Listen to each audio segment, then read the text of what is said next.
ایک گاؤں میں ایک کسان رہتا تھا جس کا نام احمد تھا۔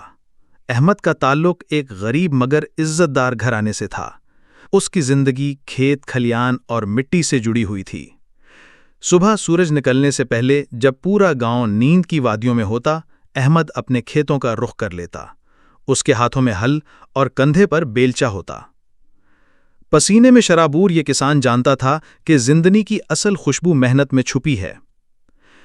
احمد کے پاس زمین زیادہ نہیں تھی، بس چند ایکڑ کھیت ہی اس کی کل کائنات تھے، لیکن وہ انہی کھیتوں کو اپنی جان سے بھی زیادہ عزیز رکھتا تھا۔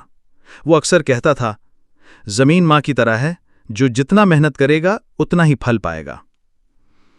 کبھی بارش کی کمی ہوتی، کبھی آفتاب تیز ہو جاتا، کبھی آندھیاں کھڑی فصل کو نقصان پہنچا دیتی، لیکن احمد ہمت نہیں ہارتا تھا۔ وہ کہتا، مشکلیں انسان کو توڑنے نہیں سنوارنے آتی ہیں۔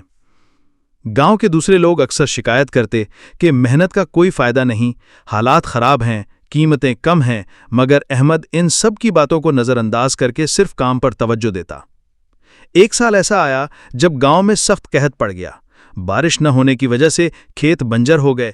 کئی کسانوں نے کھیتی چھوڑ کر مزدوری شروع کر دی، لیکن احمد نے ہمت نہ ہاری۔ وہ ہر روز کھیت میں جاتا، زمین کو دیکھتا اور سوچتا کہ کیسے اس کو زندہ کرنا ہے۔ اس نے کنویں کھدوایا، پانی کھینچنے کے لیے چھوٹی موٹی مشین خریدی۔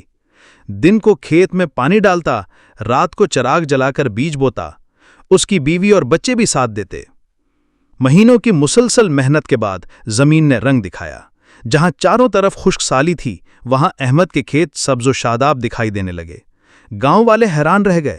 وہ سب احمد کے پاس آ کر پوچھنے لگے، بھائی یہ راز کیا ہے؟ احمد مسکرا کر کہتا، راز محنت ہے، صبر ہے اور یقین ہے۔ اگر دل میں ہمت ہو تو بنجر زمین بھی سونا اگا دیتی ہے۔ وقت گزرتا گیا۔ احمد نے اپنی محنت سے نہ صرف اپنی زندگی بدلی، بلکہ گاؤں کے دوسرے کسانوں کو بھی سکھایا کہ ہمت نہیں ہارنی چاہیے۔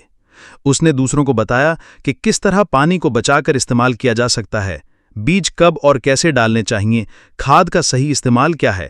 اس کی محنت سے پورا گاؤں دوبارہ خوشحال ہو گیا۔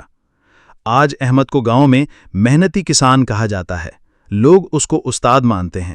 وہ اکثر نوجوانوں کو نصیحت کرتا ہے، بیٹا محنت کرنے والا کبھی ناکام نہیں ہوتا۔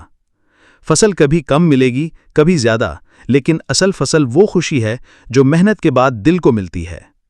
یہ کہانی ہمیں یہ سبق دیتی ہے کہ زندگی میں حالات کیسے بھی ہوں، مشکلات کتنی بھی بڑی ہوں، اگر ہم محنت اور صبر کے ساتھ آگے بڑھیں تو کامیابی ضرور ملتی ہے۔ احمد کی طرح اگر ہم بھی ہمت نہ ہاریں تو ہر مشکل آسان ہو سکتی ہے۔